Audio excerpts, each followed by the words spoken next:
Welcome to everyone. It's good to see everyone. And welcome to the people that watch this on the internet. We have I think, a very interesting chapter tonight. It's a very complex chapter.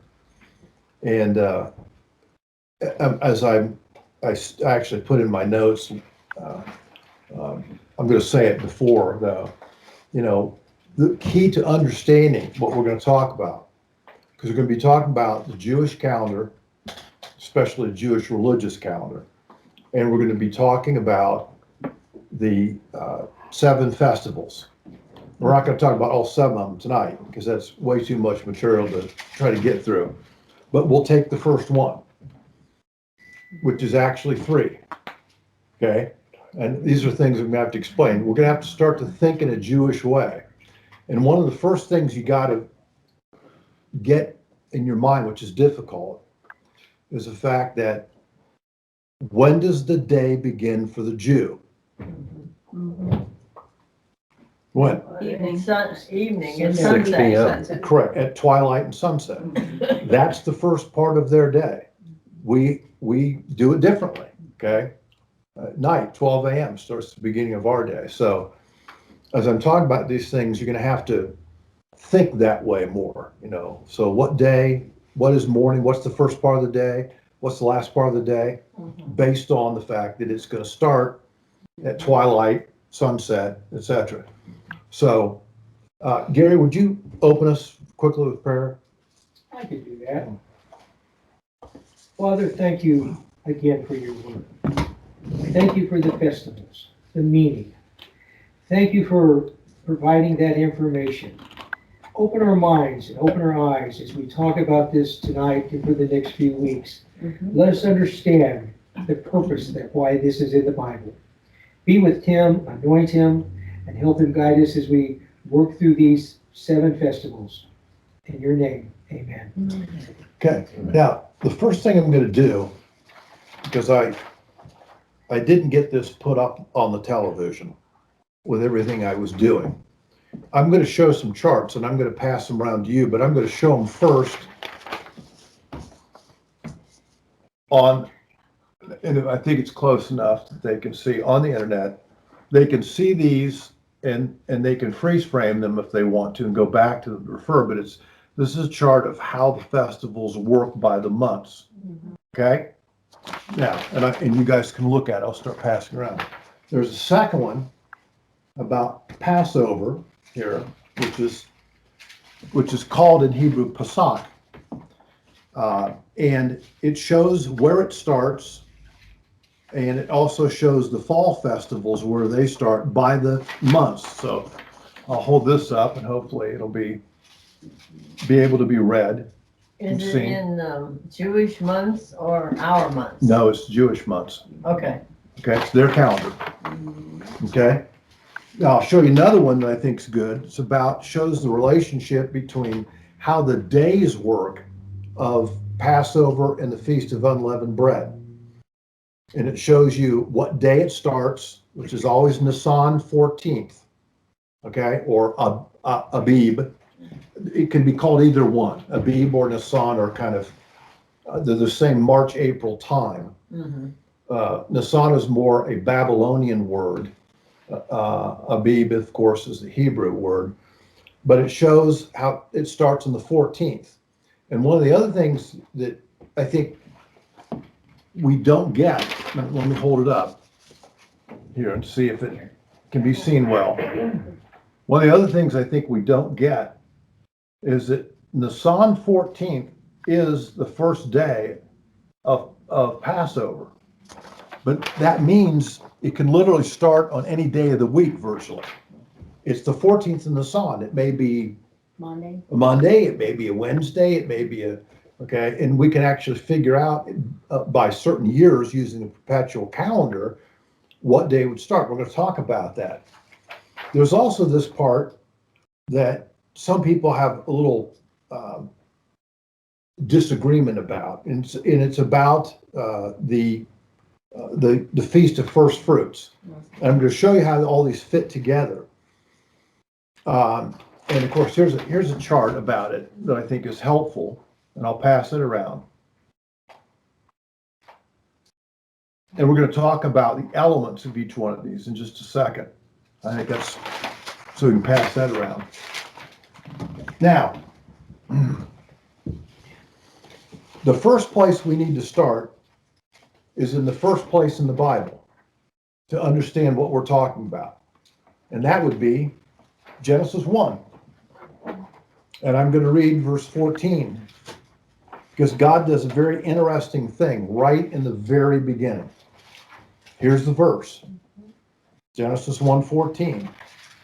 Then God said, "Let there be lights in the expanse of the heavens to separate the day from the night, and let them be for signs and for seasons and for days and for years."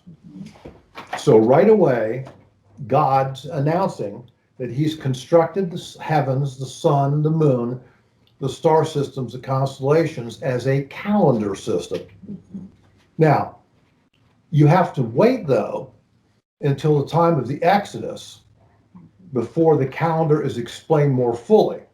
It's when the Exodus is a time when literally Israel became a nation. Okay? And so then, after they go to Mount Sinai, then God starts to proclaim through Moses, more specific elements of how these are to be practiced, which we're going to go through tonight. But it all starts in Genesis, in chapter 1, verse 14. Now, it's an interesting quote by a famous rabbi. It's Rabbi Hirsch. And he said, the Jews' catechism is his calendar. The Jews' catechism is his calendar. In other words, it all goes back in Judaism to the calendar system. Now, also we realize that the Jewish calendar, use a crazy word here, but it's heptatic. Heptatic means sevens. Okay? In other words, the whole calendar is built around numerous uses of sevens. There's 7 days in a week. Okay? The last day of that week being the Sabbath, Shabbat. There's also a week of weeks, that is 49 days, and there's a festival that's named about that called Shavuot, or we call it many times Pentecost. The more Greek name is Pentecost. There's also a week of years, okay? 1 week of 1 year, and that ends in a sabbatical year, the 7th year. There's also 7 weeks of years plus 1 year, and that's called the Jubilee year, or 50. Okay? Now, there's let me also mention this. I think this is about the Jewish calendar. The Jewish calendar is very complex of how you figure it. It's sometimes it seems almost like a mystery trying to figure out exactly how it works, because it has solar elements, but it also is predominantly a lunar calendar. And so usually in most of the months, or many of the months, there's only 29 days, or 29 and a half days. So it makes some interesting things. Now, in the Jewish calendar, each month begins when the moon is just a thin crescent. That is called in Hebrew, Rosh Chodesh. Okay? When you see that very slender view of the moon. Now, the full moon falls actually in the middle of each month in the Jewish calendar, and the dark moon occurs near the end of the month in the Jewish monthly calendar. And when the moon reappears in the sky as a crescent again, then a new month begins. So it's a lunar calendar? Very much a lunar calendar. Now, because lunar months are not 30 days, okay, sometimes you have a 29 and a half day month or 29 day month. Sometimes you have a 30-day month, and sometimes you have a 31-day month, okay, because that's the cycle of the calendar. So the lunar calendar in total is 12 months long, but it only, in Judaism, because of how the months add together, it only adds up to 354 days. So what happens then is approximately every 3 years they have to add some days, and every 19 years, I believe, they actually have an extra month, which keeps the calendar with the seasons. Otherwise, if they didn't do that, you'd be trying to plant in the middle of December, okay? All right, so it's very interesting how it works. All right, now, look at, if you're in Deuteronomy 16, I want you to look at verse 16, because it's a very important statement. Deuteronomy 16, verse 16. 3 times in a year, all your males shall appear before the Lord your God in the place in which he chooses, at the feast of unleavened bread, and at the feast of weeks, and at the feast of booths. They shall not appear before the Lord empty-handed. So there are 3 times in a year in which Jews had to have a pilgrimage. And it could have been before the temple was built, wherever the tabernacle was. But the tabernacle over time wasn't always in the same place, but they knew where it was, okay? Now this journey or pilgrim they had is called, if I'm pronouncing it right, Chag, okay, C-H-A-G. And that's the pilgrimage they took. It's called Chag. And these 3, of course, are required festivals every year. Like we said, the one is the Feast of Unleavened Bread. The second is the Feast of Weeks, also called Pentecost. And the last one is called the Feast of Booths. Now, interesting, though, is that even though these 3 are named, interwoven into both the spring and the fall festivals, you also have different feast elements. And in each case, in the spring feast, you have 2 other elements, which make it 3 in total. And in the fall feast, you have 2 other elements also added to the Feast of Booths, which make it 3 also. And then in the middle, of course, is Pentecost. And that is just, it sits in the middle by itself. So you add them together, there's actually 7 feasts, but they come in 3 clusters. And the first ones in the spring have 3 elements, and the last ones in the fall have 3 elements. Is that reasonably clear? Okay. Sometimes that's in and of itself kind of hard to put your mind around. Now let's talk about the spring festival. And of course it starts on the 14th of Abib. And let's read it first from the text itself. Let's go back to Exodus chapter 12. Exodus 12.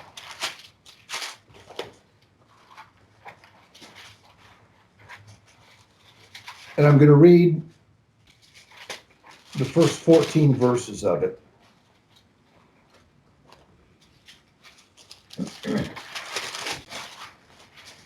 Now the Lord said to Moses and to Aaron in the land of Egypt, this month, okay, that's Abib, okay, this month shall be the beginning of months.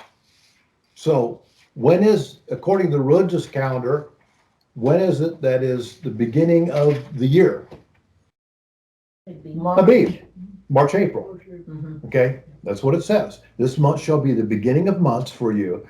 It will be the first month of the year to you. So God's making through Moses it very clear how this calendar is going to work, where it's going to start, where it's going to stop. Okay. It almost appears that this is a calendar adjustment. Maybe over time it had shifted where the year began, but God is saying no.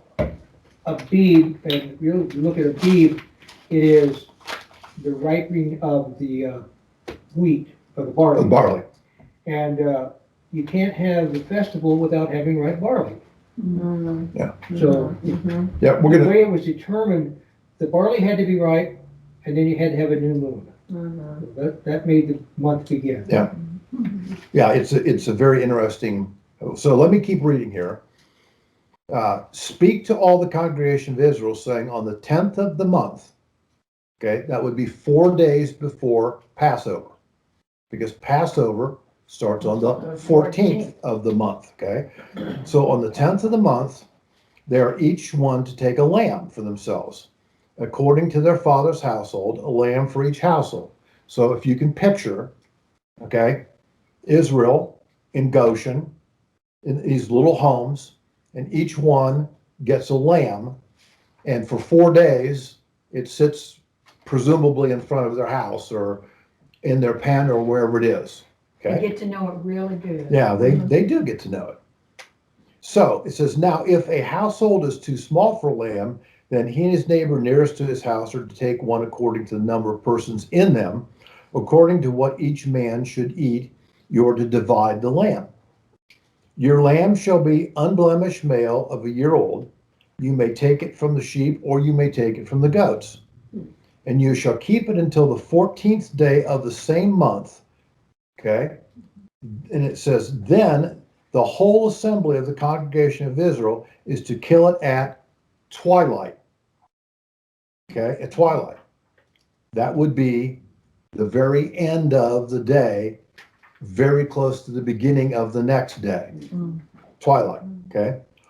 Moreover, they shall take some of the blood and put it on the 2 doorposts and on the lintels of the houses in which they eat it. And they shall eat the flesh that same night, roasted with fire, and they shall eat it with unleavened bread and bitter herbs.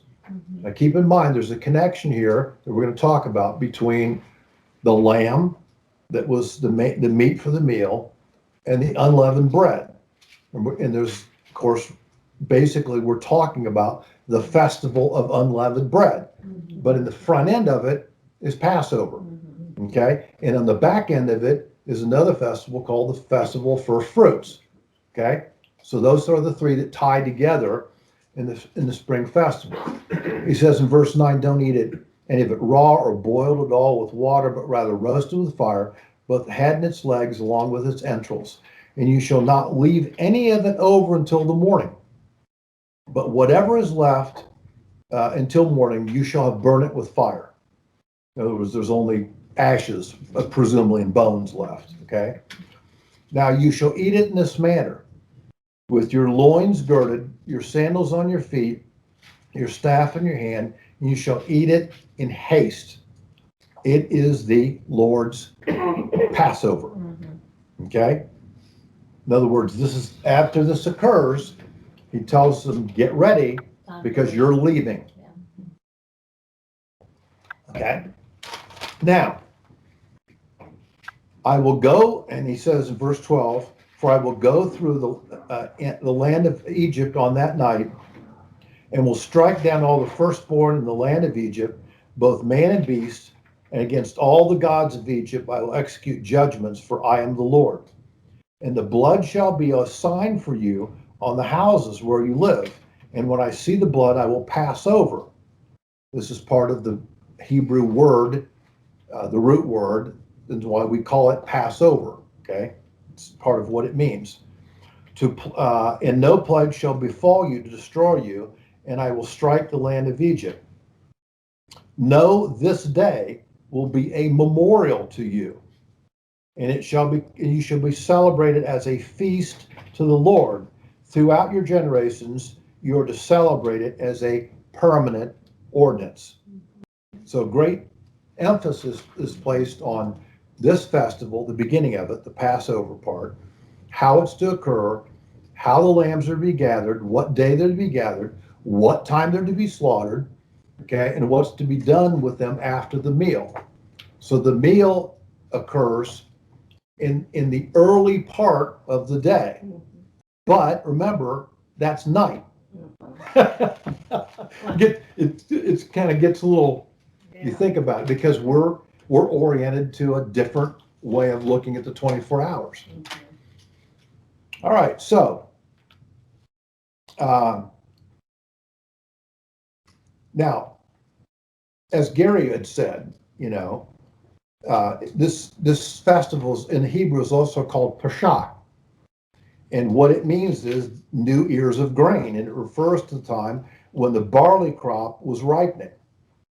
Also, to figure out when this began, you looked at the barley, and at twilight, you had people that were looking at just the disk of the moon, and also there were 3 stars they were looking at.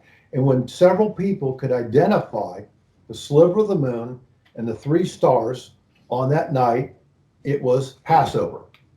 And that's how they identified it. Okay? Could you say that again? No, I heard that. They would have observers on the night before. In other words, on the night of the 13th of Nisan, they would get ready, they would have observers, and they'd start to look at the sky right at twilight, because after twilight and the sun is completely set, that starts the next day. That is Abib 14th. Okay, so they would have observers that would find the sliver of the disk of the moon and would see these 3 stars, and multiple people would confirm it, and therefore it was declared Passover's begun. Does that make sense?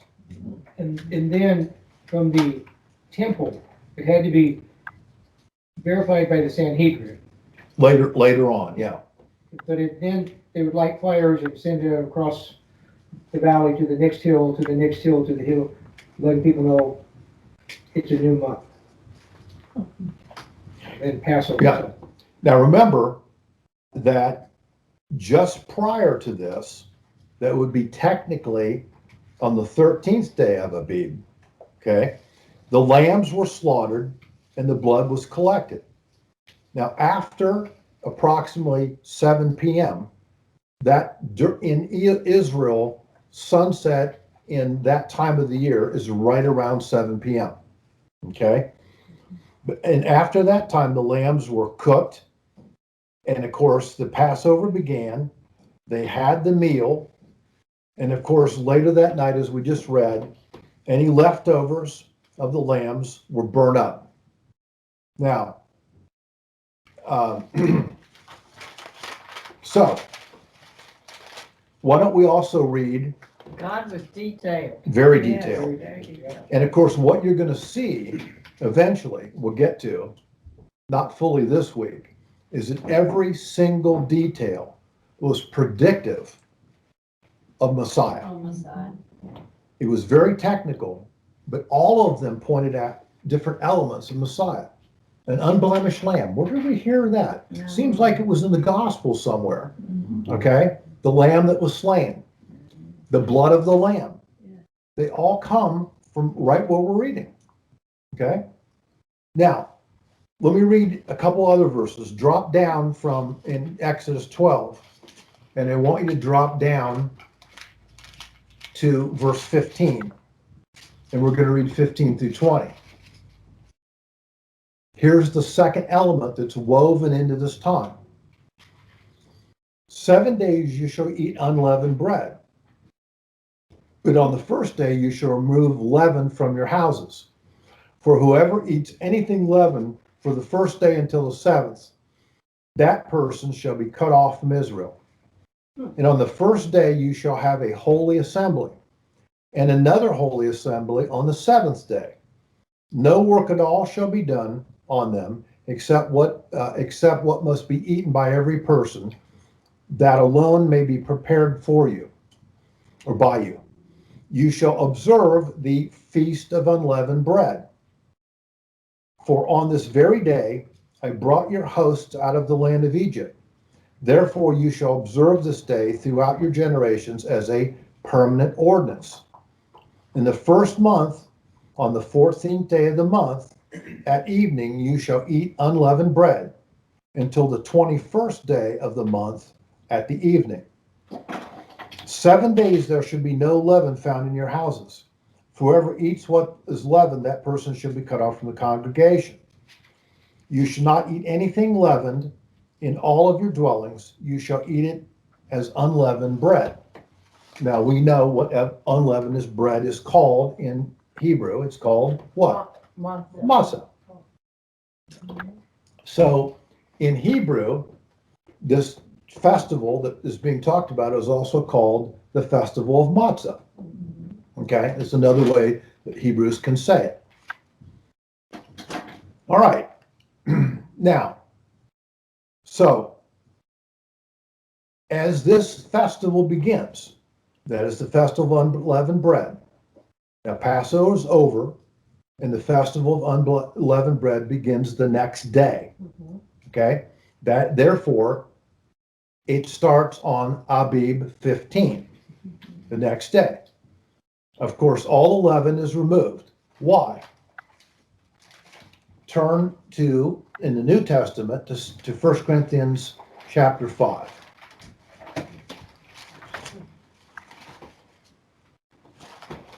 And we'll see how Paul ties this together, being the good student of the Torah and the prophets that he was.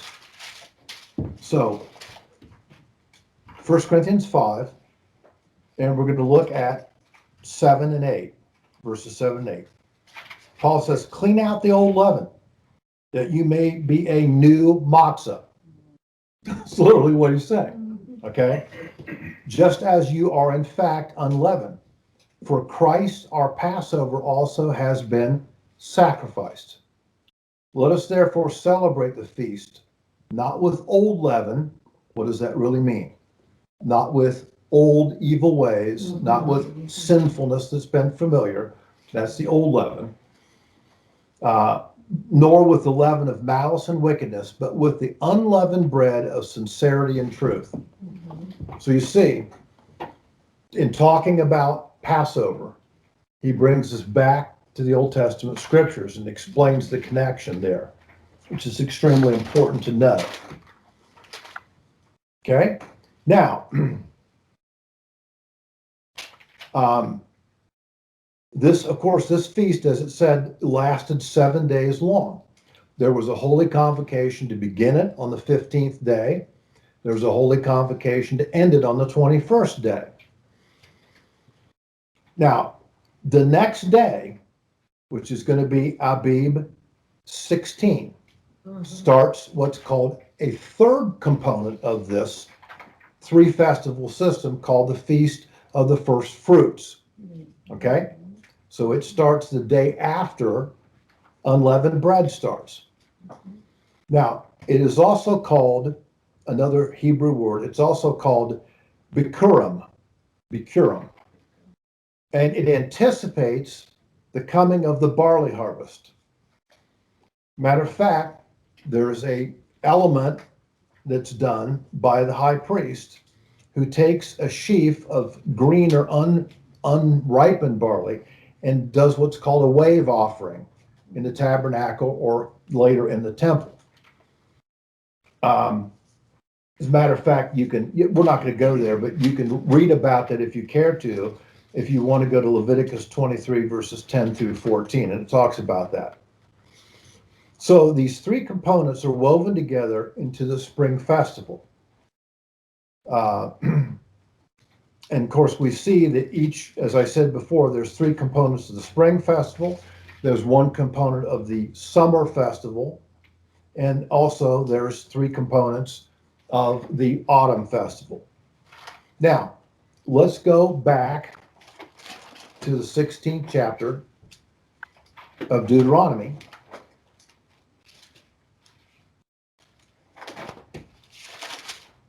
And let's read the first 8 verses.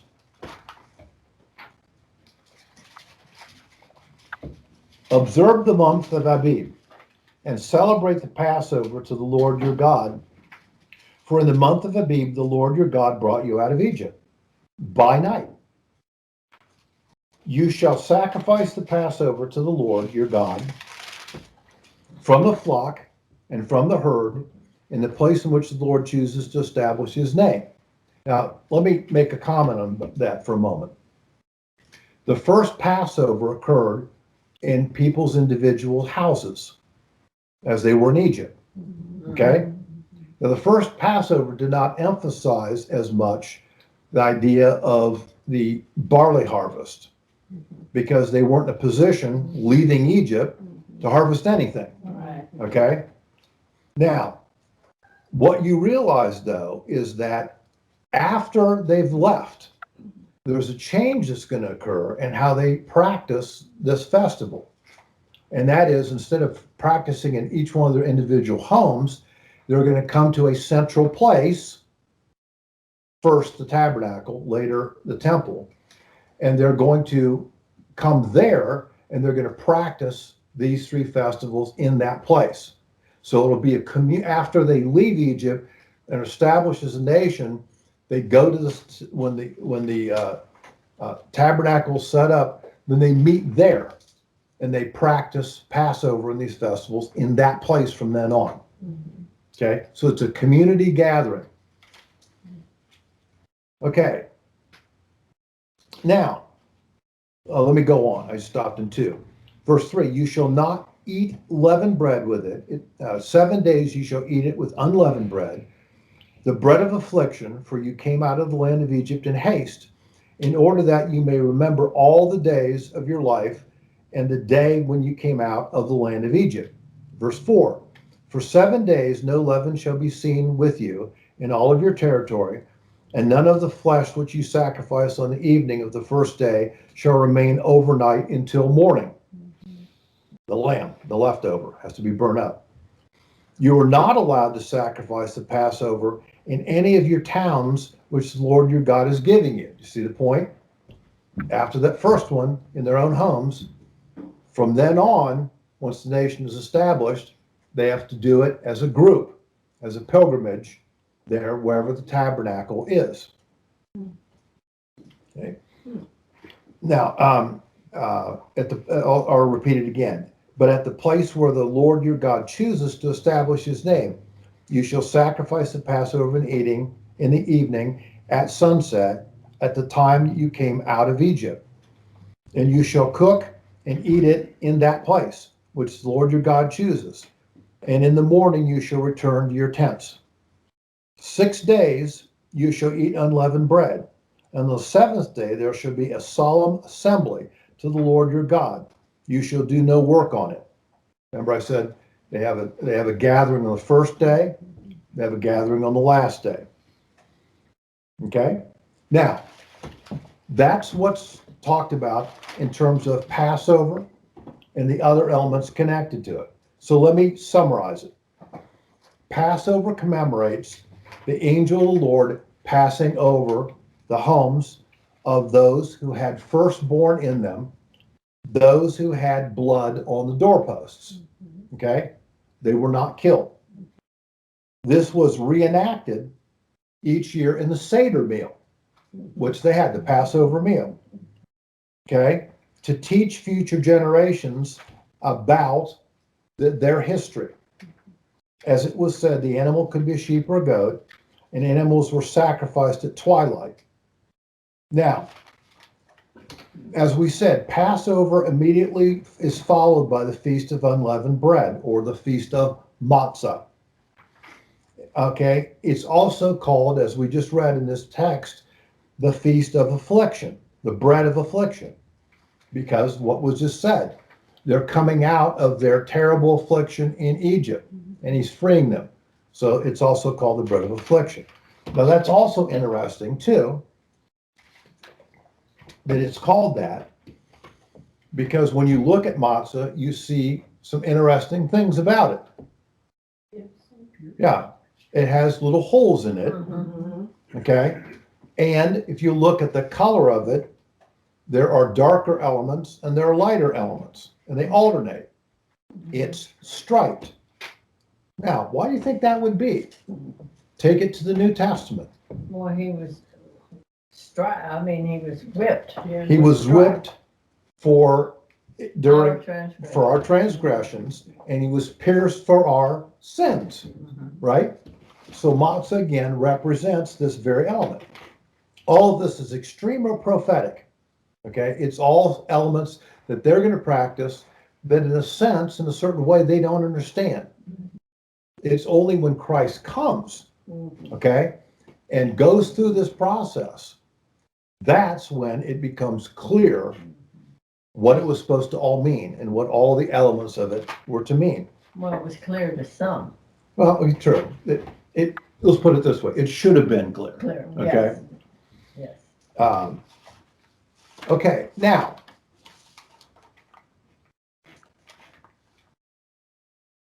the first Passover is as I said, is celebrated in individual homes, and then later it's done as a community. After the meal, people in the household who live separately, in other words, you had households where people would come to that household because of their family. So you had uncles or aunts or cousins or whatever in the household. But after the Passover meal, they were told to return to their own houses. Mhm. They didn't stay there in the host's house. Okay, they were to go back. And of course, then they had the 7-day celebration of unleavened bread. Now, I want to talk about something that I think is important, and I hope I'll be able to explain it well enough. And that is, I want to talk about the application of the Passion Week from the Hebrew calendar perspective.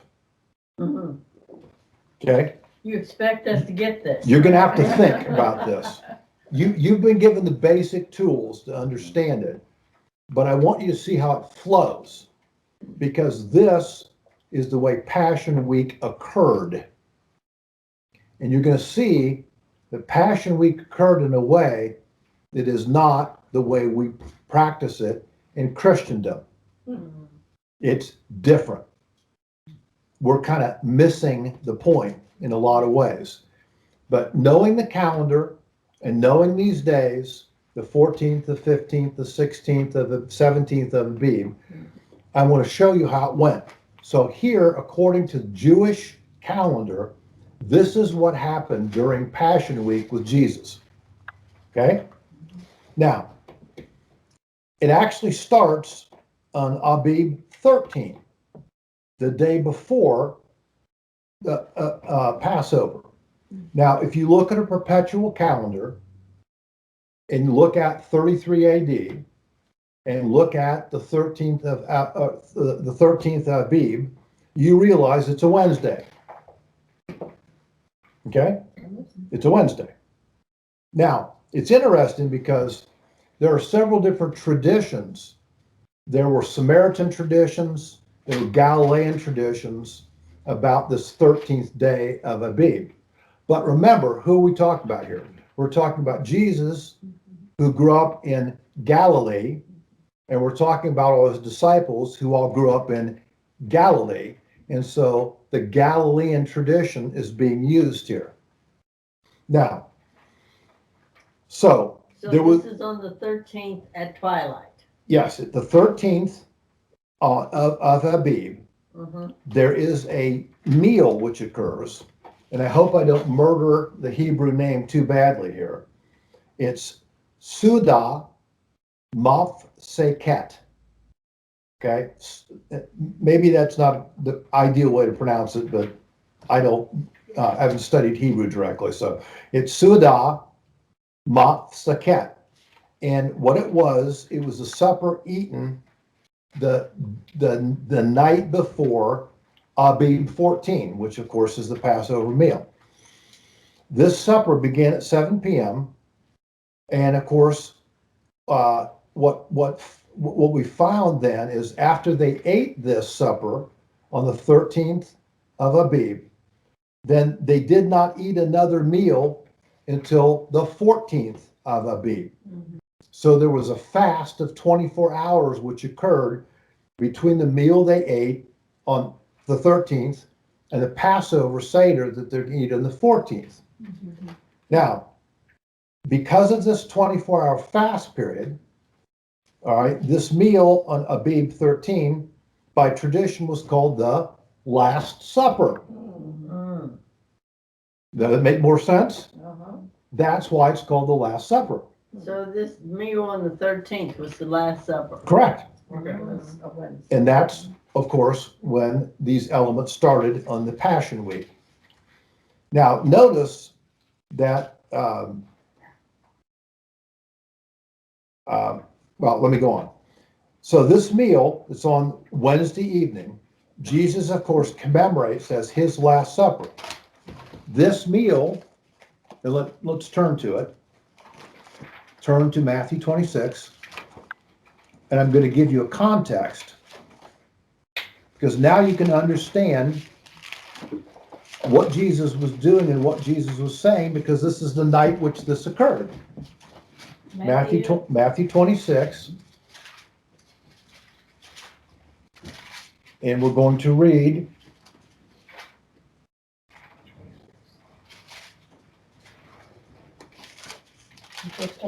26 through 28. So start in verse 26. And while they were eating, that's the meal, okay, Jesus took some bread. Why would he take bread, I wonder? Because what's going to be coming? What's going to be coming in 2 days? Well, he's the bread of life, but what's going to be coming in 2 days? Unleavened bread. Feast of unleavened bread. Okay? So he says he took bread, and after a blessing, he broke it and gave it to the disciples and said, "Take, eat, this is my body." Mhm. I'm the matzah. Literally, if you want to put it that way. I'm the matzah. And when he had taken a cup and given thanks, he gave it to them and said, "Drink from it, all of you, for this is the blood of the covenant that he's going to enact, this new action that's going to occur very soon, okay, which is poured out for many for the forgiveness of sins." Mhm. Okay? Mhm. That's the night of the Last Supper. Now, in the early hours of Abib 14, which would be 8 p.m., 9 p.m., okay, early hours of the next day, Abib 14, that's Thursday, Mhm. okay? So Judas betrays Jesus in those early hours, okay? And around midnight, we know from the text in the Gospels that he is arrested, he is tried, okay? He is convicted of blasphemy.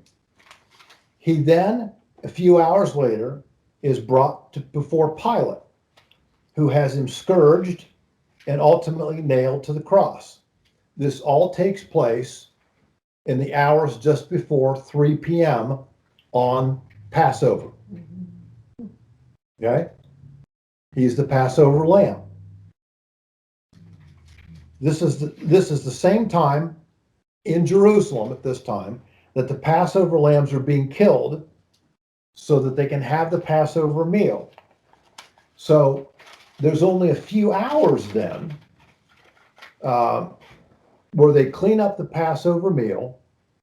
And of course, it allows little time for them actually, and we're going to talk about this in a minute, to actually get his body and bury him in the tomb. Okay? Now, there's only a short time, because now we're moving into Abib 15, which is Friday. Okay?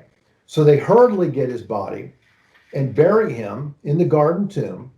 This must be done before 7 p.m. because that is Shabbat. That's when it starts. Sabbath starts, and they cannot bury a body or take care of a body or do work to do that when Shabbat starts at approximately 7 p.m. that night. Now, Friday, Abib 15, is the first day of the festival of unleavened bread. The festival of Matzah. Mhm. The Jews, of course, commemorate leaving Egypt on Abib 15. That's literally when they left. And of course, it ends at 7 p.m. sundown, beginning then Abib 16, which is Saturday. Mhm. Okay? So you have Wednesday night, Thursday, Friday, and then Abib 16 is Saturday. Now, that day goes by, and the next day is Abib 17th, which is Sunday. Okay? Now, notice something that's important. When you count it this way in the Jewish calendar, you've had 3 days and 3 nights. Mhm. Okay? Now, let me tell you why this is important. Turn back to Matthew again. That's good. This time we're going to go to Matthew 12. There's a prophecy that needs to be fulfilled, Yeah. and Jesus is going to fulfill it. Matthew 12, and we're going to read starting in verse 39.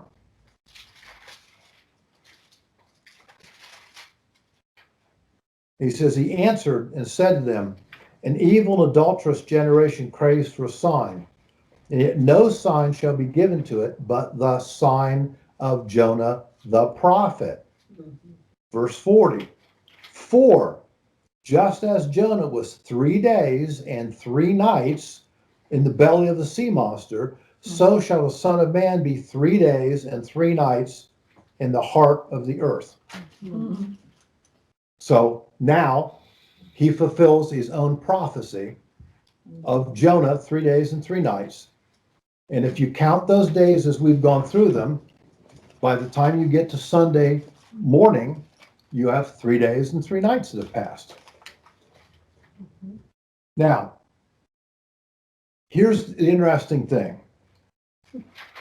If you assume by church tradition that he was crucified late afternoon or in the early evening or just before the early evening of Friday and arises early Sunday morning at the garden tomb, then you don't have 3 days and 3 nights.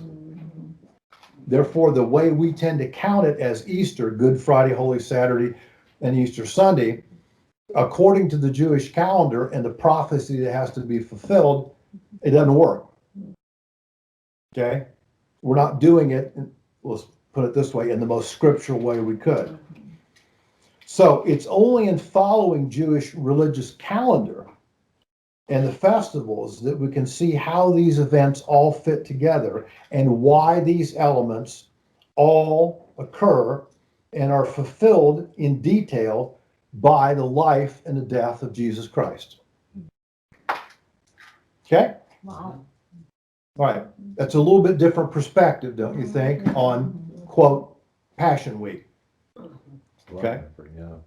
But I'm going to tell you, according to the Jewish calendar, it is the correct perspective.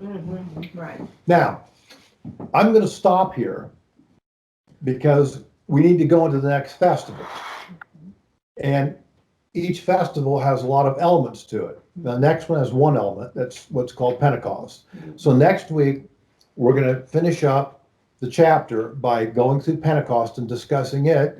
And then we're going to go through the last three elements of the last festival in the fall and show what they're about and how God ordered them and what's to accomplish and how they're prophetic also in their own way. Thanks. Okay?